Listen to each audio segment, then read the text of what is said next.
इस देश का प्रधानमंत्री कायर है, लेकिन उससे ज्यादा वो निर्लज्ज है और बेहद सांप्रदायिक है। इस बात की पुष्टि खुद नरेंद्र मोदी ने आज अपनी चुनावी सभा जो राजस्थान में थी उस दौरान दे दी। नरेंद्र मोदी जी, जिस दिन से चुनाव शुरू हुआ है आपको सिर्फ हिंदू, मुसलमान, मुस्लिम लीग, मुगल रूल, मीट, मुर्गा, मछली यही सब दिख रहा है।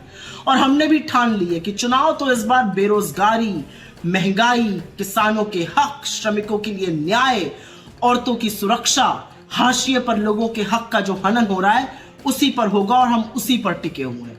लेकिन आप एक भी मुद्दे की बात नहीं करना चाहते आज। लेकिन आपने जो कहा है ना, आपने मर्यादा की वो सीमा लांघी है जो पाप है।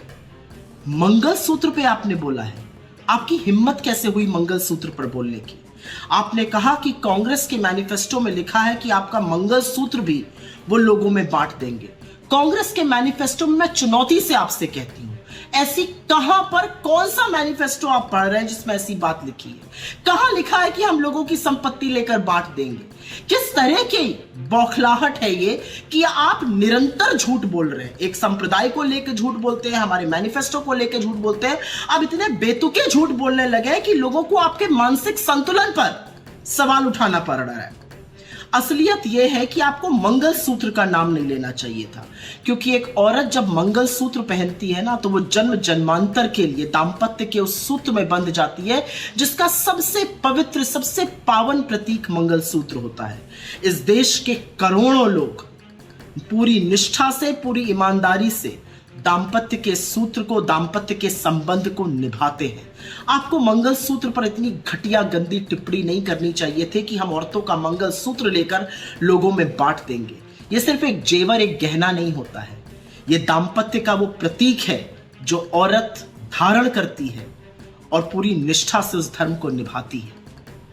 आप भले इसको ना समझिए, लेकिन इस देश के करोड़ों महिलाओं का, करोड़ों बेहताओं का आपने आज घोर अपमान किया है और आपको माफी मांगनी चाहिए।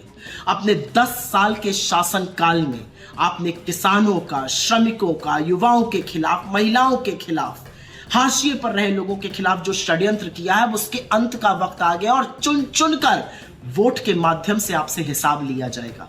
कांग्रेस के मैनिफेस्टो में बिल्कुल जातिगत जनगणना की बात है और हम डंके की चोट पर कहते हैं कि पिछड़े, दलितों, वंचितों, शोषितों, आदिवासियों के साथ साथ सामान्य वर्ग के, सामान्य कास्ट के, ठाकुर ब्राह्मण जैसी कास्ट के भी उन गरीब लोगों के साथ न्याय होना चाहिए जो समाज के हाशिए पर है। असल में तो लोगों की जेब पर डाका आपने डाला, लूटा खसोटा आपने, लोगों से जबरन वसूली करके अपने मित्रों की जेबें, उनकी तिजोरियां आपने भरी और अब आप निहायत ही घटिया बात करने पर उतारू हो गए। अरे थोड़ा तो बोलने से पहले सोचा करिए कि आप इस देश के प्रधानमंत्री। आज पूरा देश स्तब्ध है कि एक चुना हुआ प्रधानमंत्री ये कह कैसे सकता है, लेकिन इसी देश ने चुना भी तो आप ही को है। खैर, अब समझ में आ गया है, बस थोड़े ही दिनों की बात है। लेकिन जाते जाते ऐसी बात मत कीजिए कि पूरा देश पानी पी पी कर आपके शब्दों को, आपके बयानों को और आपकी घिनौनी गंदी सोच को कोसे। वही हो रहा है आज।